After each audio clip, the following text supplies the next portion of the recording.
Hello, everybody, and welcome back to another episode of the Transfer Portal CFB podcast presented by No Context College Football.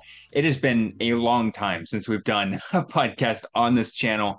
If you're tuning in, thank you so much for checking it out. I'm your host, Dylan Ruben King. I am joined by Liam Blutman. Liam, how you doing, man? It's been a while since we've talked over Zoom. Yeah, doing good. Staring at computer screen and phone all day, tracking how many, sales and stuff we have. Spoiler alert, I guess, since we're talking about the magazine. And yeah, an intro to that yet. But yeah, a lot of magazine stuff. Yeah, so if you've been a follower of the podcast and of our social media, you've probably noticed that we haven't put out very many YouTube videos, very many podcasts recently, and that's because we were finishing up our first ever college football preview guide. It was an absolute grind to get this thing done within those last couple of weeks. So we appreciate you understanding, and we appreciate you coming back into the fold here. So yeah, that's going to be the majority of what we're talking about today is our college football preview guide. You can check it out now. We released it last Wednesday, July 5th, a little bit later than I wanted to, but we got it done nonetheless. It's a phenomenal project that so many people made possible, and we'll get into that as we go on into the magazine. But the first thing that we wanted to mention is that our podcast is fully back into the schedule. We'll be recording every Tuesday. We'll be back releasing on Spotify, Apple Music, YouTube, wherever you find your podcast every Wednesday morning. So make sure that you've checked out those channels for that. Make sure you're following our Twitter for those updates as well. If you have any questions that you want to ask us about the magazine, about college football, because the season is less than 7 weeks away from when you're tuning into this, when this is released, make sure to tweet those at us or comment on YouTube, whatever works best for you. So to really just jump into this, the magazine, we have to first thank Dan Keegan, our project manager, one of our lead writers for this idea, because he first pitched it in, I think it was an end of the season meeting that we had, team meeting that we had. And he said, hey, there are a lot of preview magazines out there. I think we have the staff to do this. At first, I was like, I don't think we're ready for that yet. You thought We he was just psychotic. finished. It was kind of crazy because we had, just 2 seasons of college football coverage, and we had done nothing close to that magnitude of work. And of course, I'm glad that he pitched it so early. I think it was November, December that he pitched it. And so we had a lot of time to do it. It was just none of us had ever been a part of a project like that. And so at first I was like, I don't know, man, that seems kind of far-fetched for our capabilities. And then I kind of gave it some more thought that night. I'm like, you know what, maybe it's not, because we were going to go through a hiring process. We're going to bring in some new folks, and I was really confident in the people that we had already had. And so I started to think about it, and I was like, we weren't really in a position just yet to have a for-profit kind of um, you know product just yet. And I thought that would be a really good way to do it. I didn't really think about how much work would go into this. I've worked on magazines before. I've worked on newspapers before. Those are every couple weeks, but those are really compact, and not super difficult to design. Very competitive with, or not competitive, repetitive with the page designs. But this was unlike anything I've personally ever done. And Liam, now that we're on the other side of it, I just want to see what it was like for you to be a part of something like this. Well, as I mentioned, I thought Dan was a complete psycho for pitching this idea. I thought it was completely out of our realm. I didn't think that. I thought, I don't know. I just didn't think we'd be able to produce that, especially in how quick we had to do it, right? Because you look at all the other publications, they're working on it for pretty much an entire year, you would think. And I want to say we started in late February, early March, or A whatever little around earlier. there. Okay, a little earlier, not a month's guy, whatever. But still, we had less than half a year, so less than 6 months to fully publish that. And it's insane to think about. And it's quite interesting because I turned into the complete psychopath by the end of it, because I was still pitching Dylan ideas for the magazine on July 3rd, and this went out on July 5th. My brain just kept churning out ideas when we got way late in the cycle. So poor Dylan is editing like page number 226. I'm like, yo, got this really dope idea. Could DM a bunch of people, see if they want to be in on it and help us out, and think this would be really great for a magazine. And Dylan's like, dude, this thing launches in like 24 hours, man. Not sure if you're aware. It's gonna be quite hard to do. Maybe save that one for another year. Yeah, what's really funny is I thought about it a couple days after it came out, and I remember specifically saying either during a meeting between us or during a team meeting that if because we had some other plans initially for layout that didn't really come to fruition. And I was saying, no matter what, I don't want to do the layout. I remember saying that quite specifically, that I don't want to do it. I want to be able to help people with writing. I want to be able to put together the interviews. I want to do a lot of different things. And so I was not of the mindset when we started to do this that I was going to do any part of the layout. Of course, I would help, but I didn't want to do the whole thing. Now, fast forward July 11th, as we're recording this, I was the layout designer for this magazine. And what's crazy is I really thoroughly enjoyed it. I didn't feel like there was anything that I wasn't capable of. I felt like things that I was producing, like the pages I was producing, got pretty good feedback. Now, of course, there were a couple pages toward the end that were a little bit more rushed because I was trying to get those out and get the magazine out on time. But I was really proud of, the fact that I didn't absolutely dread it, because I've done stuff with InDesign before. I've done layout design before, and I hated it. I absolutely hated doing layout. That's why I didn't want to do it for the magazine. But because it was something that I've always wanted to do, a college football preview magazine, I think that's where, the joy in it really came out. And I hope that people can see that through, the designs that we were able to put together. I think it really started when we put together that cover. The cover was something that I've always, if there was anything that I could do for the magazine layout, at the very least, I wanted to do the cover, just because I've never really gotten to make a cover of anything before. Um, even when I did layout before. So that was an absolute honor and a thrill to be able to see this magazine cover, in the last few months floating around Twitter, sometimes stumbling on Twitter, someone else tweeting about it, like, hey, that's a cover I made. And that was just kind of a thrill to be able to do that. So, and then the writing, man, the writing was something that was just absolutely crazy, because we had 133 in-depth previews. If you're new Let to me the find them concept of the anywhere. magazine, yeah, we had 1,000 to 1,200 words per team. Um, and some of those were written within probably the last month and a half, Mm-hmm. even.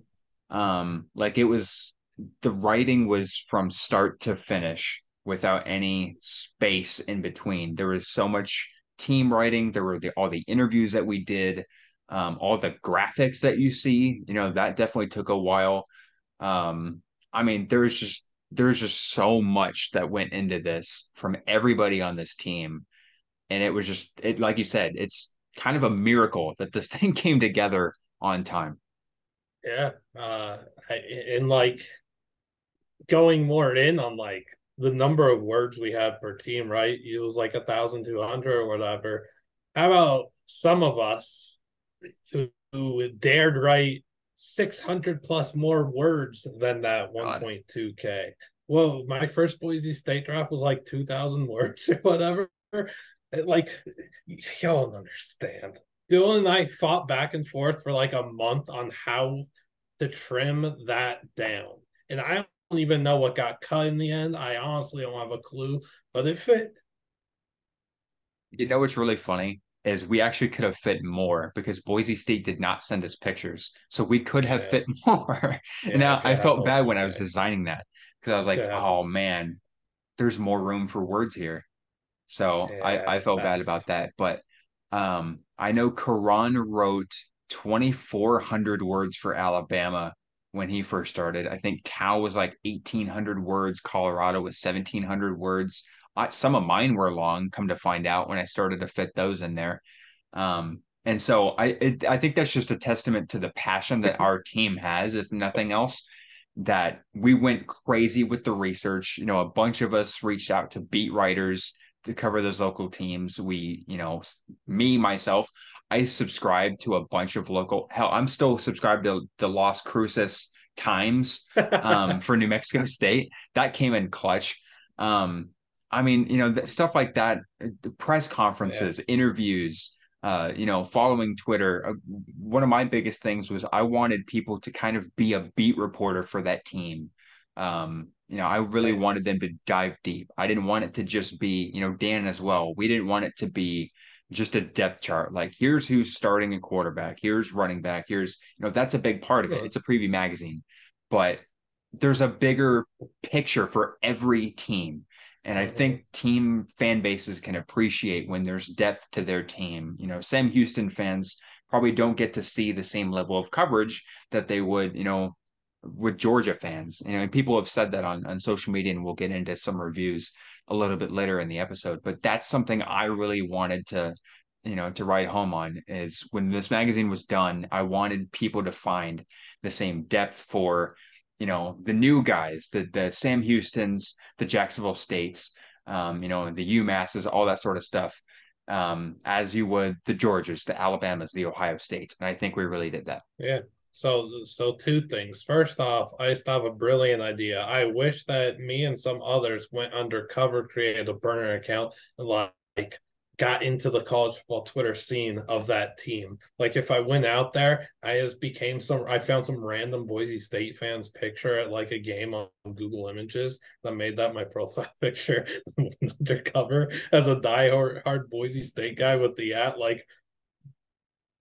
Boise State Bronco fan 1979. And then I just fully immersed myself into this. And the guy, I don't know, I was just rambling and thought that I had that we should have may consider doing. But the other thing was, yeah, like Dylan said, there's 133 teams, and each of them got a lot of attention paid to them. And that's something that since the inception of this account has been extremely important to us. Like there's 133 teams now in the FBS. There's still the FCS too, and all your other like levels that we don't actually cover. I'm sorry. But for the FBS, like when you're looking for coverage, it really is just the FCC. It really is just Texas, Oklahoma, etc. You're not getting that quality that you're gonna find. You're not getting quality for like a Buffalo fan.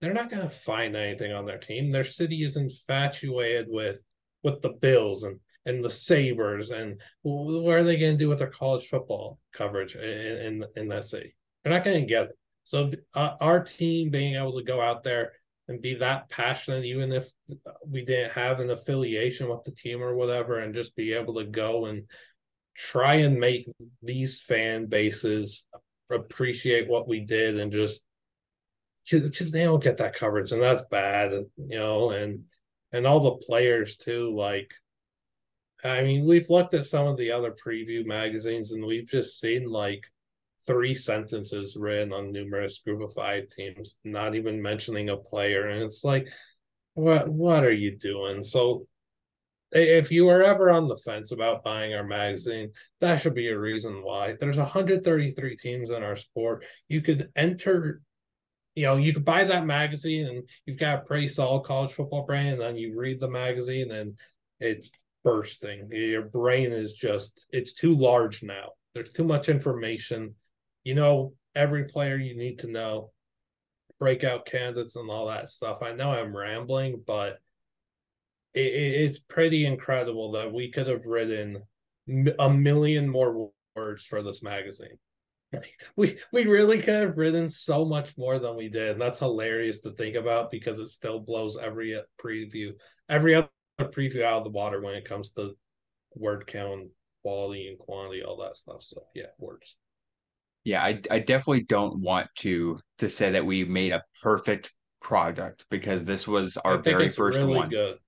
It is extremely good. And I will say this, through my fact checking and editing every preview in that magazine, I can tell that people did their research, they did their time making sure that they dove into that team because trying to fact check some of these facts that you'll find, some of the spring nuggets, some of the, nuggets from last season, whatever it is, I had a hard time trying to fact check some of those because people dove so deep and they found stuff where the average fan would not find stuff. And so that is something that I'm extremely, extremely proud of with what our writers put together. Did you have trouble finding if Sam Wigslaws actually shot even par on the Ohio's golf course? I think I asked you about that. I don't remember. I There's mean, that's there's the so much kind of writing. info. I don't That's the remember. kind of info that we are getting. We know what Ohio star receiver shot on their local golf course, their on-campus golf course. Yep. And That's then that's what we are willing to do. yep, and we got to talk to, a couple coaches. We got to talk to Sean Elliott, head coach at Georgia State. Got to talk to some coaches at Ohio. Got to talk to beat writers all over the country with Army and Navy and New Mexico State. I mean, this was just something that we really wanted to make sure that, like you said, fans of every team, every region, every allegiance was going to get the depth that they deserved because there is Yeah. a lot of oversaturated stuff out there. We've all read it. And that stuff is important. I mean, that stuff is going to be there for as long as there is college football. But there are so many fans of college football out there that just don't get the quality that their team deserves. And what you'll Yeah. find with each team is, 2022 results, stat rankings, 4 stars to know, 2 offense, 2 defense, 1 breakout. You'll find the top transfers, freshmen, departures, 1,000 to 1,200 words, a no context fact. Where the hell else are you going to find that? Literally nowhere else. I mean, the quality, the humor, the research. We've gone on and on about it, but The it's just variety of angles too. Like each team exactly, did not get the same start to finish. Like this is our beginning, this is our end. Each went on a different journey, a different story to tell. And exactly. that's what was so important. Like I'll just speak to mine. For Boise State, it was painting that picture of that program trying to return to the national prominence that we saw like 10-ish years ago or whatever, when some of us were growing up in the college football scene and thinking that this team could return to that level. And then for Ohio, I forget the exact number of years. I was it 56 or something. They Yeah, haven't something like that. won the MAC championship in like 56-ish years, something like that. So this is their team that could go out and do that after they fell short in Detroit last year. Like, I mean, 133 teams, 133 different stories and angles, and there's so much content, and we still could have done more, which is just unreal to think about. And we still covered it in such an incredible way. And that is just the team previews. Like that could have been one Oh yeah, magazine on its own. Like 266 pages of just that would have been quality enough to compete with other people in the industry. But then yeah. you also have, the no context stuff. You've got all the interviews that we did. To me, that was the thing I was the most proudest of with this magazine is That the set us quality of apart. interviews. Yeah, the quality of interviews that we were able to get for this magazine, whether it be the player focuses, whether it be the features. Those were incredible. And I'm so happy that we were able to put that together. That was a really ambitious thing to try to have 1 to 2 interviews per conference. And I was comfortable with some of the ones that only had one because of the quality of the interview, the player, the character, the story. And so the features are phenomenal, man. I absolutely love every feature that's in there. We got a really in-depth one on FCS to FBS and what the migration has looked like over the last, decade and a half. We talked to App State, talked to James Madison, talked to Sam Houston, their athletic director. That was an honor. did an amazing story on NIL for good. That was one of my favorite ones to kind of follow. Got to talk to Blake Corum. We got to talk to Chase Griffin, UCLA's quarterback, who's done unbelievable things in the NIL space. Dane Key, Lavelle Bailey, they've got their own stories in there, but they pitched in with the NIL story. The Australian punter story was one that I worked on for a number of months, and that one was just a Gargantuan. blast to work on. It was a blast to work on. That one's gotten really good responses on social media as well. Grayson McCall had a phenomenal interview. He's just a fan of what we do. Coastal is a fan of what we do, so we have to give them a shout out. Jaden Ott's story, you wrote that one beautifully. Jaden Ott, we talked to him for what 45 minutes. It was probably the longest interview that we did for the magazine. Yeah, we could have Um, talked to him all day too. Oh yeah, yeah, he is an absolute blast to talk to. So that was something I really feel like we kind of pushed the we pushed the what am I trying to say here, Liam? We moved the needle. We moved the needle, pushed the needle. Yeah, that's what I was trying to say. I That's haven't done a podcast crazy that in a I long got. time. No, that's crazy that I got that because if you put that board up on the Wheel of Fortune, you were trying to solve the puzzle. There's like two letters off there that are taken. That's a laser from me. It's Yeah, crazy. But but yeah, we and moved the then needle in a big way. absolutely. And then NFL draft stuff. Those pages were probably the hardest to design, by the way. Like your mock draft and the community mock that we did, those were so tedious, but I'm very happy with how those turned out. So I can't believe that the community mock draft turned out. Do you want to explain that for the folks a little bit, what they can find in that section? Yeah, so let's see. At the end of June, I was able to corral 31 other people, a few from our team, and then a bunch of people out there in the NFL draft and college football community, including Trevor Sikkema and Eric Edholm, who are good friends of the program. I don't know how it happened, but being able to get 31 other people for a community mock draft for the 2024 draft when we're in the end of June and that draft takes place in April 2024, that ain't easy to find that level of commitment of diehards and knowledgeable people and just that are willing to do that and put their brand out there in kind of a risky fashion. Like someone might have just mocked a first rounder that goes undrafted and in the next however many months of this. Like that we had 32 picks, man, for the 2024 NFL draft. Like way too early mock draft with 32 unique people and wrote like a sentence or two on each one, reasons why. And I mean, it's good stuff. Like you got Brock Bowers going to the Falcons, and you might think right now, like that's why would they do that? They have Kyle Pitts.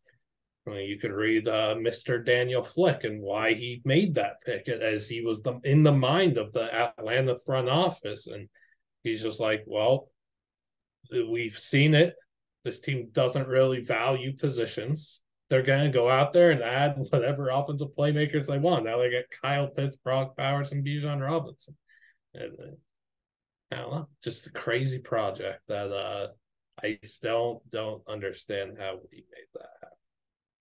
Yeah, we were a little bit worried. Dan and I were a little bit worried that that wasn't going to happen in time. And honestly, there were a number of things. I don't want to say a lot, but there were a number of things with the magazine um that were kind of transpiring a little later than we wanted. This was a very hectic, chaotic process when it came to personnel, when it came to content, when it came to all sorts of stuff. I don't even think we had our interviews done until maybe early June because I still had a couple from Australian punters because that story went Mm-hmm. all over the place.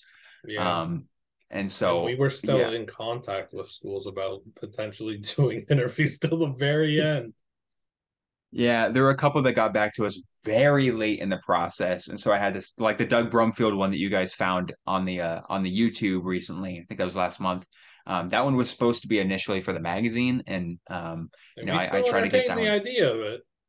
Yeah, that is true, but it was so I wrote so much for Lavelle Bailey that I did not want to cut that one Yeah. down. That story was so good. And I didn't want to cut that one down to half a page. And so I felt Doug Brumfield would have been really good for He YouTube. was And he was we hadn't perfect had for one for YouTube. YouTube for a while too. So I was For happy to do sure. that.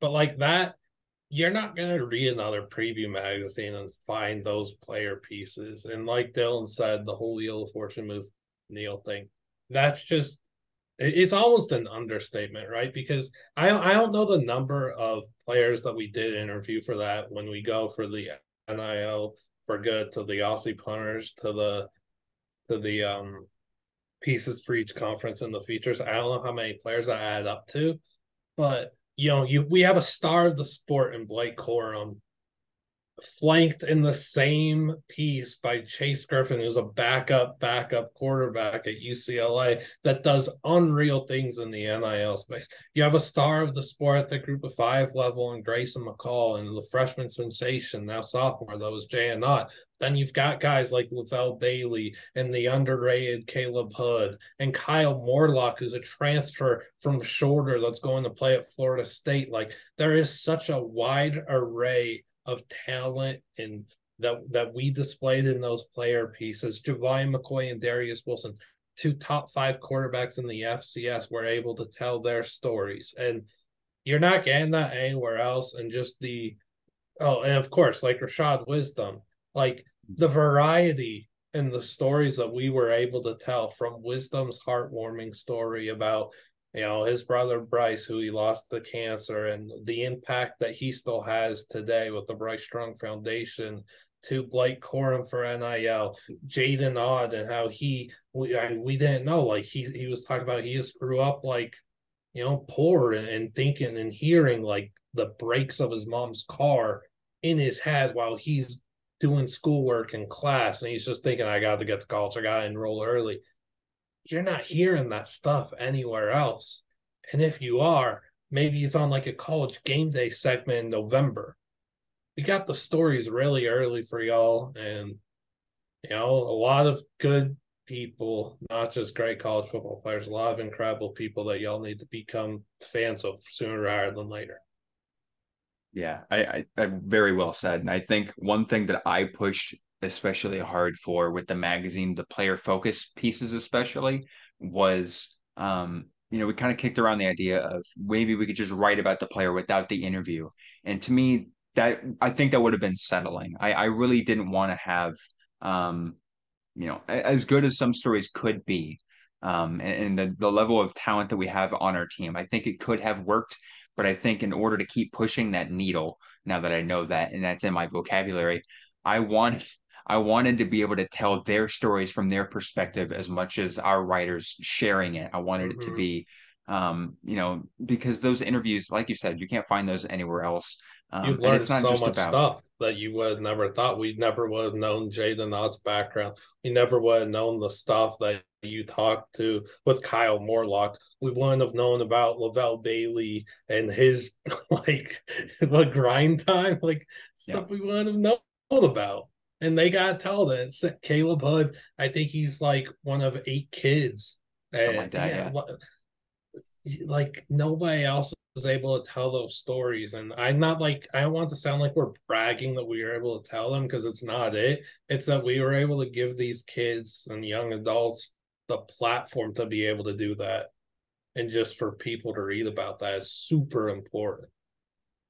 Absolutely. And before we dive more into some of our favorite pieces specifically that we either worked on or that we read, I wanted to give a shout out. This episode is sponsored by our friends at Homefield Apparel. Homefield is a premium collegiate apparel brand based in Indianapolis, and they are committed to creating incredibly comfortable, officially licensed apparel with vintage college designs. They got a growing collection of over 150 colleges to choose from, including your favorite team. Last week, they added Chattanooga to the collection. So if you're a Chattanooga fan, make sure to check that out, as well as some new Notre Dame and Penn State gear. This week, if you're an Oregon fan, this is your lucky week, because Homefield's finally launching their Oregon collection on Thursday at noon Eastern time. So I'll definitely be checking that out, and so should you. Plus, they'll be dropping new Indiana and Purdue collections on Saturday. So check that out. I mean, they dive deep into the archives, history of every school, including unique logos, mascots, iconic moments, to create thoughtfully designed apparel that you can't find anywhere else. So Liam, you've been rocking Homefield apparel for quite some time. I've seen you, I've met you in person, you've worn it. So tell the Yeah. folks at home what you like about their stuff and what they can expect from them when they shop.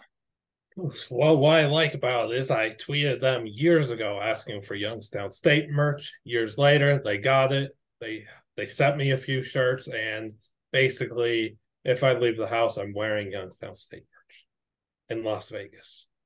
Penguin in the heat of Vegas. Doesn't happen. They're high quality shirts. They're comfortable, and they just look sick. The Penguin shirts are so dope. Absolutely. And you can't find some of those designs anywhere else, like I said. So make sure to check out the Home Field website at homefieldapparel.com to browse through more than 150 colleges. Their online shop is so convenient, easy to navigate, especially with the college football season less than 7 weeks away. So you got to make sure to represent your team in style as it's coming up very soon. Also, if you're new to the Home Field brand, if you're a first-time customer, you can use our promo code PORTAL, that's PORTAL, to get 15% off your first order. That link is in the description of wherever you are listening to this podcast. So to get that deal, you have to use the link in our bio to get that 15% off from homefieldapparel.com. So to jump back in, we were talking a little bit about some of the interviews that we were able to get. Liam, you're on a few of them. Can you shout out some of the guys that you were able to talk to and some of the stories that we were able to dig for? Yeah, so Jay and Ott was probably one of my favorite pieces that I've ever written. I've kind of already spoken on that, but and it just you would have never thought just like I don't know, he's just an incredible person. He went into great detail about I mean, like Dylan said, we talked to him for like 45 minutes, and that ranges from him talking about signing autographs for literally everybody after the Stanford game to looking up into the stands and seeing kids from a local school and just knowing like that he's playing on for them and they look up to him and that he's able to give back to them when he's not on the football field to wanting to do a faculty appreciation day. That kid is such a good, genuine dude. He's going to be an absolute star. He really already is a monster as a freshman. You have the Grayson McCall piece that I wrote, second time talking with Grayson, another just genuinely good dude. We talked about his journey in the transfer portal because he was in that thing for like a month. He truly thought he was going to be putting on a different uniform. I did too. He's back in the teal, and he can't wait. And just love talking with him. It's going to be a different little look in the offense this year with Tim Beck and Coach Trickett. There's going to be pieces of the old offense still that Chadwell departed. And, can't wait to see what he does. He's an icon of our sport, and we'll see if he could carve out an NFL career after this. And if not, we know he's going to be coaching in college football one day. He's too smart of a dude to not be in the college football coaching ranks. What else? DQ Smith, rising talent in the SEC, safety for South Carolina. He played quarterback in high school. He really was dabbling with either playing quarterback or safety. He had offers from numerous colleges to play both. I know Michigan was gunning for him to play safety, and he went to South Carolina. He's going to blow up this year, and people don't know anything about him yet. So that was a fun piece because it was really hyping DQ Smith up as the chosen one and what's to come for his career, why he'll be a first round pick in a few years, why he's the next great South Carolina DB, a program with so much elite pedigree at the defensive backs corps. So watch out for DQ Smith. Had a lot of fun writing that one. And then Javai McCoy and Darius Wilson, top 5 QBs in the FCS. Both of them playing for what I think are top 5 teams in the FCS. Both of them have their eyes on going to Frisco and playing for a national championship. Like the FCS is so stacked, and these are two guys that help that statement be true. And Giovanni was super cool. He was talking about how he's been doubted his whole life, and there's some quotes in there from Jerry Rice about Giovanni and how Jerry Rice is talking about Javai McCoy and how cool and calm and confident he is, and comparing him to the likes of Joe Montana and Steve Young. Like that should tell you all that you need to know about this Idaho quarterback. Jerry Rice is hyped about him. Jerry Rice Award winner for Giovanni. It's the only thing that Jerry shows him a lot of love. And then the Darius Wilson one, that was a fun one. That was another one where I was really hyping up a potential breakout player and star in our sport who maybe gets to the FBS level next year if he were to transfer. Don't know. But yeah, those were a few of the pieces I wrote. One of my favorite pieces from that Darius Wilson interview was when he was talking about the loss. Was it to Montana State last year? From Montana State, they got thrashed in the playoffs, unfortunately. Yeah, but he was talking about how that's like really fueling him and how he saw it as a positive experience and how they can use that to show like, okay, not only are we here, are we good enough to get here, but now we know what we need to get to the next level. And I just thought that was really, really Yeah. insightful.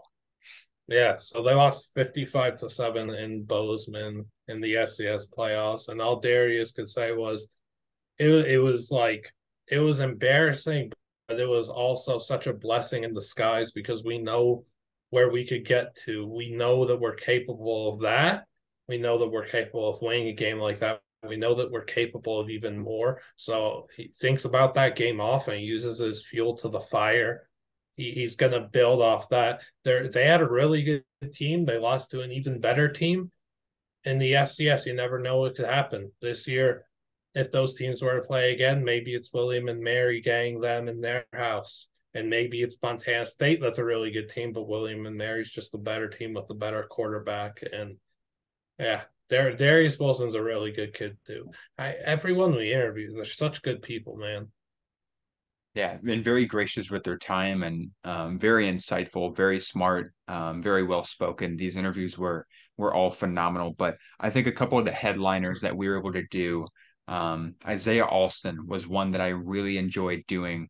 It wasn't a story I wrote, but it was an interview that I did with the help of Dan Keegan and some of his phenomenal questions and knowledge of the Army football program. But um, his perspective was so fascinating because a wide receiver in the Army football program just kind of seems like it doesn't really seem like he has a spot there, but this offense is going to be more fit to for him to explode. And he's already a crazy talented receiver.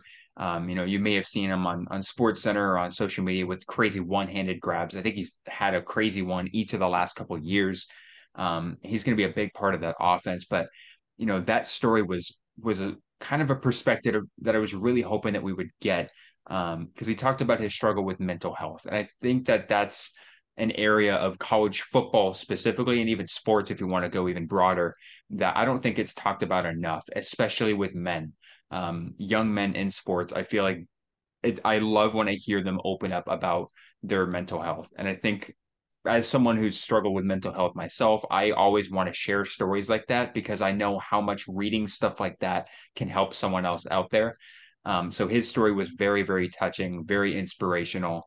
Talked about how the Army Brotherhood was the whole reason why he, stayed at Army after entering the portal for a little bit. So that one was incredible. Kind of on the same topic, Kyle Morlock, like you said, was a really good one. I could have written 4 pages on that kid's story. Coming from a Division II school, Shorter University, he actually grew up a Florida fan. That's kind of a nugget. He and his Florida parents kind of grew up in the area, but came from Shorter, entered the portal, kind of knew that he would get a lot of Power 5 exposure. And then the night that he entered the portal, everybody was hitting his phone. It was exploding. It was unlike anything he had ever had before. Ended up going to Florida State. He's going to be part of an incredible offense with him and Jaheim Bell. Kind of a thunder and lightning a little bit because Jaheim Bell is a guy that can, carry the ball out of the backfield. He can line up out wide. He can line up at tight end. And then Kyle Morlock is a bigger target, more of your traditional tight end, but he started as a receiver in high school, and we talked about that a little bit. Had a lot of tight end love in this. It was something that I kind of realized as we were putting it all together because we got him, we got Luke Lachey, who there's a pretty good little nugget about him and his family that you should check out in that story. Johnny Langan from Rutgers, Benjamin Urasic from Stanford. That was a really good story. I'm sure there's other tight ends. There's so many interviews that we did. I might be missing somebody, but the Kyle Morlock one to me was especially really special because I looked into his background a little bit, and his dad got him into skydiving. And he said that that was his favorite pastime. That was his favorite hobby, but he was afraid of heights. And so that was kind of something I wrote the story around. And then it turned into a story about how his dad suffered a massive stroke and was recovering from that. And, had trouble, had to kind of relearn how to do everything within the last couple of years. And he was very open about it, and very sweet kid, very nice kid. So that's one of the other stories that I really appreciated being able to tell. And of course, like I said, the Australian punter story I think was my favorite that I was able to personally tell. I got to talk to 6 different people. Shout out to Pro Kick Australia. Shout out to the Punt Factory.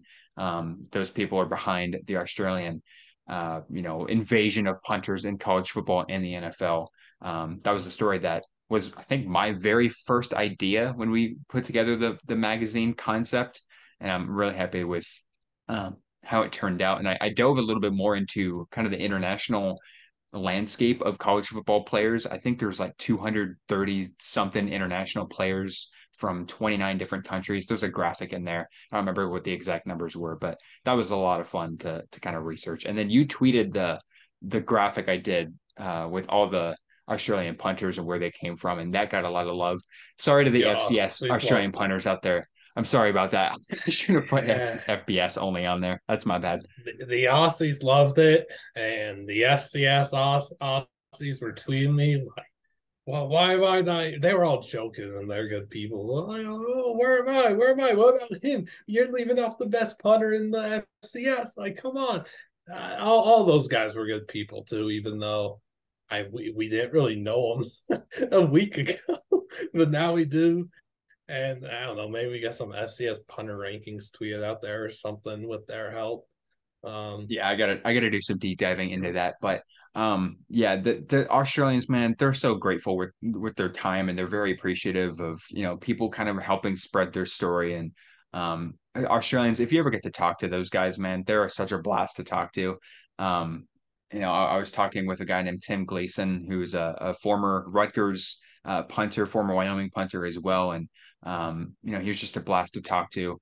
Aaron Perez at the Punt Factory is a phenomenal dude with a great story, really trying to help dudes get to that next level and get scholarships in college football. So, I learned a little bit about the kangaroo kicker as well. He was kind of the first guy from Australia to jump into the college football ranks in America, and had just a wild story. And so that story just took so many different turns, and I'm really happy with how it turned out. So definitely Yeah. check that one out and let me know what you think of that. I mean, Any other pieces we need to highlight? I just wanted to add to the Aussie punters one, and like, that's not a story that really should be in the season preview magazine, right? Like, Sure, that's it fair. shouldn't be, but we put it in there, and it's an incredible story, and it's super entertaining and informative. And when you're watching college football this season, you're like, oh, that guy's Australian, that guy's Australian, that guy, all these teams have Australians. Bang, the season preview magazine did help because it warned you that there's an Australian takeover at the pine position, and all these guys, they've been booting that thing since they came out the womb, man. And they're so wicked talented with their punting. Yeah, And not only are they are punters. they and not only are they changing the game in terms of just taking over, scholarships and roster spots and just the visibility of Australian punters. It's becoming a staple in college football, but they're also Yeah. changing the way the game is coached and played, because of the drop punts and all that good stuff, which I explained kind of the history of that with Darren Bennett. Shout out to Darren Bennett, the one of the OGs of the Australian punters movement. And Um, even the terminology of punter, they're changing it. They're not punters anymore. They're fourth down quarterbacks. yeah, and they're kicking. They don't just call them drop punts; they call them torpedoes in Australia. Um, so yeah, I mean that story I learned so much about the history of that. So that was definitely a blast to be able to put that one into fruition. Yeah, and then I think like unanimously, the Rashad Wisdom piece is like all of our favorite ones. We interviewed Rashad 2 years ago. I think in our first year, we were able to do an interview with Rashad, and he kind of shared a story then. And he went even more in depth on it now, and we got his mom Diana to talk about it. Just a really interesting, heartwarming, moving story about their family, what they've been through, how UTSA and the San Antonio community has backed them. They're always behind them. Got some info on Rashad and his recruitment that we didn't expect to see. And I mean, that's just what helps make this sport so dope. I was watching Rashad Wisdom and Frank Harris in 2019. I never would have thought a few years later that we're helping both of them. Like giving them a platform essentially and helping blow their brands up and everything. And again, more good people, man. Rashad's a really good person. He's been dealing with injuries the last 2 years, and he's still in the spot where he's entering his 5th year. He's still at UTSA. He's battled injuries, and he's still on all NFL draft radars. And Brian Olsen wrote a very good piece on Rashad Wisdom and their family. Yeah, man. Shout out to Rashad. Shout out to his mom. Shout out to his family. They're doing something incredible with the Bryce Strong Foundation. So make sure to check out that story. The links to donate are in that story. Also, if you Google Bryce Strong Foundation, you'll find their Facebook, you'll find their Twitter, you'll find their website. So make sure to give them some love. Those are some great people looking to help some families affected by adolescent cancer. So shout out to the Wisdom family. Definitely one of our favorite stories, some of our favorite people that we've gotten to meet in the college football world. Shall we jump into some reviews? I know you've collected a Yeah. bunch. Shout out to everybody that's left reviews on social media, man. You guys are awesome. Yeah, I love the one where the guy said that our Mac team previews did way more than anything the local news has. That was pretty cool. Someone DM me. I'm not gonna like dox names or anything, but he's bought 4 different season preview magazines this off season, and he says ours provides lots of different things that the others don't, and it's just more informative. So that's pretty cool. Very well put together and informative. It also came in a clutch time too, because I was just thinking to myself last week how I haven't done a good job of keeping up with the smaller programs this off season. Then y'all dropped this and it helped me get caught up. And I love the touch of milestone watch. Someone loves the ABC section and is begging us to keep that for next year. All right, Dylan, start design the layout. Love the team pages, best out of any other team preview pages. Extremely impressive for the first year and only going to go up from here. Better content than others, half the price. Goated. Don't think any other magazine goes in as much depth as this one does. You want information on your team this season, you need this, and it's barely more than a drink at Starbucks. Best preview magazine out there, point blank. Austin Reed saying that Austin Reed and his mom just loved the piece that Josh was able to write on him, Adapt or Die. That was another really good one that we didn't really touch on in this podcast. So go read it because it's really good. David Carr, best tie-in in the country for Benjamin Jurasek. Very true, very true. It's just really good stuff, and the people love it. Yeah, I don't know. There's a lot of good reviews, and there's John been Kimes.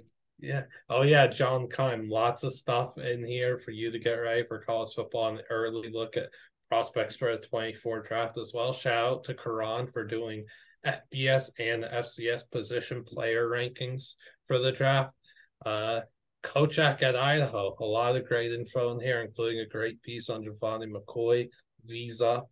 Then my son absolutely loves it. Full of good info, but lighthearted as well. I haven't had a chance to read it, but looking forward to getting some time this week, chill and indulge. Thanks so much for putting it together. His son's favorite piece, Sickos Committee. Yeah, absolutely. Yeah, the Yep. the sickos spreads, honestly, I think I've said this on social media, but they stand out so much more than the other ones, and I would not have it any other way. Because I started to kind of design them a little bit later than some of the other features, and at first initially I was like trying to keep somewhat of a consistent look and feel. I'm like, what am I doing here? This is the Sickos Committee. This needs to pop. This needs to be fun. This needs to be colorful. And so I went pretty wild. Funny enough, not the first time I've used Comic Sans in a magazine. And so it fits beautifully. So shout out to Sickos. Fun fact, we asked them for, I want to say 1,500 words. We really weren't sure how many words we were going to ask for. That was just kind of a benchmark saying, hey, here's kind of a starting point. And they sent us 4,000 plus words. And I would not have asked for any other amount of words. It was glorious. So that's worth the price alone. Mm-hmm. And then just some other people that have reached out. We've had Cole Kubelik, who gave us a quote for it, Curtis Rourke, Coach Brian Metz at Ohio, Travis Trickett, coach at Coastal. RG3 has reached out and congratulated us on this. There's a lot of good people that, good notable people that have, congratulated us on this. I've read it. Big Cat, Nicole Auerbach, like, we're trying our best to get this out there. And when you have all these notable people like recognize what we've done and made, created, accomplished, it's very dope, and should be a little reason for you guys to consider buying this magazine instead of Starbucks. Absolutely. And speaking of shout outs, shout out to all of those people that have given us love, whether it's people that are notable in the college football world, whether you're a college football fan, if you're just getting into college football, if you're checking this thing out, we can't tell you enough how much we appreciate you. But the people that we really, really, really want to thank are some of the schools and the SIDs, the communications people who helped us put this together, not only with helping with photos. There were so many schools that we can shout out that helped us with photos, not enough for the podcast time that we have, but there are some specific people that I want to shout out that are superstars in their game that helped us put this magazine together. First and foremost, Kyle Stevens at UTSA is an absolute superstar. Helped us, talked with Rashad Wisdom, helped us with photos for the cover and for the UTSA spread, helped us talk to Rashad's mom. That story would not have been possible without Kyle. So shout out to Kyle. Also have to talk about Derek Satterfield and Krista Salerno at Florida State, Tyler Cady at Syracuse, Kevin Davis at Coastal Carolina, Kyle McRae at Cal, Chad Shepard at Michigan, Jimmy Gill at Rutgers, Steve Rowe at Iowa. Shout out to you. Congrats on your retirement, Steve. Kenny Cox at BYU, Doug Tamaro at Arizona State, Maddie Heaps at Stanford, Susan B. Lax at Kentucky, Stephen Fink at South Carolina, Drew Bonney at UTEP, Tyler Roper at Western Kentucky, Eric Zepinski at Army. Hope I said that correctly. Adam Bodnar at Western Michigan, Savannah Stokel at Fresno State, Brian Johnson at Georgia Southern, Joey Jones at App State, Cody Stark at Sam Houston, Allison George at Georgia State, Kevin Warner at James Madison, Jarek Walcott at Idaho, Pete Clausen and William and Mary, Katie Ryan at USC, and all of the photographers that help send us pictures as well. The photos in this magazine are top notch, fantastic. So thank you, everybody at every school that helped us out with interviews, photos, information, regardless, whatever it was. All the reporters that put together all the information that we were able to use for our magazine. To help all the fans out there. Just thank you, everybody that made this possible. But first and foremost, the most important people that I have to shout out are the people on this team. Liam, yourself included, of course, Mr. No Context College Football yourself. You have been huge in helping this brand grow, helping the magazine, getting it in front of people. I cannot thank you enough for your help. Obviously, Dan Keegan for the idea, and for making this thing happen. He works as hard as anybody on this thing. So shout out to Dan, all while working a daytime job, and all the people on our team. Also want to shout out to the Three Technique podcast, Mitch, Trey, and Garrett. Those guys came in pretty late into the situation, I think in February, and they jumped in and helped out, write some previews, and those guys are awesome. So shout out to them. Everybody on our team is just a fantastic writer. So many different perspectives, so many different experiences, and different levels of knowledge. It just completely shows in this magazine from page one to the back cover. Like, this magazine is just juiced with insight and research and just hours and hours and hours of time spent and knowledge. And it's just, if we haven't sold you by this point, we might not ever sell you on it, because it is just It is an incredible product. I'm so incredibly proud to have been part of this, and to be, someone that really helped people have the confidence to be able to put together something like this, because this is bigger than any of us have ever done or thought to do. And so thank you to everybody who helped to make this possible, and everybody that's making this possible by purchasing it and checking it out. So if you want to give any shout outs, Liam, go for it. Well, shout out to the Academy and whatever else they say on stage. I don't know. Forgot to thank Coach Jeff Collins for giving us a few quotes too and retweeting it. Really appreciated that. I mean, dude, I can't think of all the people that helped us out with this. There's too many. But yeah, thanks to them all. Marky and Lukey, I suppose, for always retweeting. Clutch. Shout outs to everyone who's anyone. Yeah, That's definitely about shout as out to. that's about as Liam as it gets. I don't know what else to shout out. Yeah, I basically ran out of breath shouting at people. If that gives you an idea of how many people made this thing happen. But yes, definitely shout out to Mark Blutman. He's an absolute OG. Has helped us from well before we even put this magazine together, and before we even put together the Transfer Portal CFB. Has been in my ear as I've kind of as we've jumped into this realm of unknowns in the college football media world, and he's been so solid in helping us. So shout out to Mark. I'm sure he's tuning in. So shout out to Mark. If he made it this All far. righty. Shout out If to you the made it this haters, far. the Yeah. Anybody doubters. that doubted us, man, look at us now. Here we are. The whole Paul Rudd Hot One situation. Look at us now. Who would have thought? Not me. Actually, me. I would have thought, because I had some blind faith and belief that this thing would happen. There were some blotches of doubt here and there Yeah. um late in the process, but nothing that ever was like, hey, this thing is impossible. It was definitely sometimes it was like, okay, this might take a miracle to make this thing happen. Mm-hmm. And it did, because of the magic on our team and the magic of everybody that I said earlier in the podcast. So yeah, I'll close with this. I think that my true and honest thoughts, I think it's a really good magazine. I think it's the best season preview magazine out there, college football, college basketball, whoever else does it. I think it's the best out there. It's the most unique, it's innate, it's different. It's really good and strong in so many different areas and ways. There's such a wide variety of incredible content, different stories, in-depth analysis and all that stuff. And yet it could still be better, and it will be better. If we are to run it back next year for a second year, it's going to be better. But it's also this magazine for the other college football preview magazines. They're going to see this and they're going to want to be better because they know that they've been taught they've got to be better now. But as Gus Johnson says, it's hard to be better than the best. Man, We'll excellence do breeds better next year. excellence. Yep. Let's do a little better next year. I told you what, 700 plus pages next year, easy. I'm okay. I'm Okay. okay. Well, but Sickos is taking up half of that. Oh No, man. I mean, if we were to run it back next year, more interview pieces, and then we'll figure it out from there. Yep. Absolutely. Yeah. It will absolutely be better if we run it back next year. I mean, all the positive feedback that we've gotten is good enough to make us feel like we can definitely do this again. Yeah. Um, and now we know. Now we know Yes. the process of what it takes to do this. And I'm sure the layout won't change dramatically. So on my end, that won't be insane.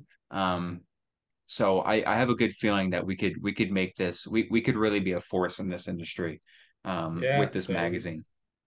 just again, feel free to tweet us your feedback, DM us. Dale on his personal account or Transfer Portal account, no context, my personal account, Dan, whoever, DM us, give us good and honest feedback, whether it's harsh and you're criticizing us and telling us what we need to get better on, or you're just being straight up honest and nice. Like, we really appreciate that. Helps us get better. Or tweet us, same accounts and everything. And then I mean, the best way to help us know if we're doing a good job is also to buy the magazine. So help Sure. us get some more sales. Yep.